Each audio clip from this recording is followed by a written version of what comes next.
1,300 roses na kumikinang sa gabi, hindi na natin kailangan dumayo pa sa Cebu dahil meron na tayo dito sa Rizal. May napakagandang golden sunset na perfect for your date dahil may overlooking city view at masasarap na Filipino dishes. Hi Rizaleños, I'm Ella and here's our new hashtag Discover East for you. Welcome to Vista Cafe. Located sila sa Lot 3, Block 7, The Peak Harmony Homes Subdivision, Villa Angelina, Angono, Rizal. You may also pin them sa Waze at Google Map. Just type Vista Cafe. Pagdating nga namin, ganito na kaganda ang sunset. Pag ganitong oras dito maganda pumesto sa garden nila. Malawak ang space at may magandang view. Sightseeing habang nagkakape. Unang punta ko dito, white ang roses at dati 1,000 lang. But ngayon, 1,300 na at color yellow na din.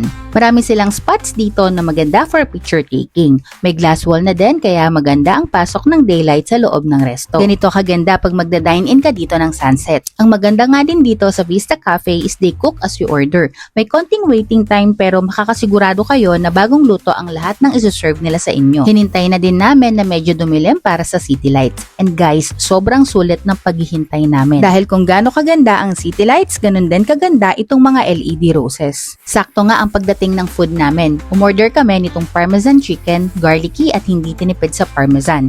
Ito, one of my top recos, ang kanilang pork barbecue ribs. Ang lambot ng meat at savory ang sauce. Next is buttered shrimp. Sakto yung luto sa shrimp, hindi overcooked, manamis-namis ang sauce. Another top reco ang kanilang pinakbet. Fresh at crispy ang mga gulay, ang sarap ng nakahalo na bagoong. Ito another babalik-balikan sa Vista Cafe, ang kanilang pancit canton. Kitang-kita naman na overloaded ang toppings. Next, kare-kare, panalo ang crispy bagnet. Nati yung sauce, manamis-namis ang timpla at ang sarap ng bagoong. We also tried their nachos, beef salpicao at bulalo na sakto sa malamig na hangin nila dito. Tinry din namin yung pizza, freshly made yan guys. Ang sarap ng dough at yung toppings kahit loaded hindi maalat. Overall, panalo ang dining experience nila dito. Kaya ano pang hinihintay nyo? Arat na sa Vista Cafe at mag-food trip sa Rizal. Experience Rizal when in Rizal.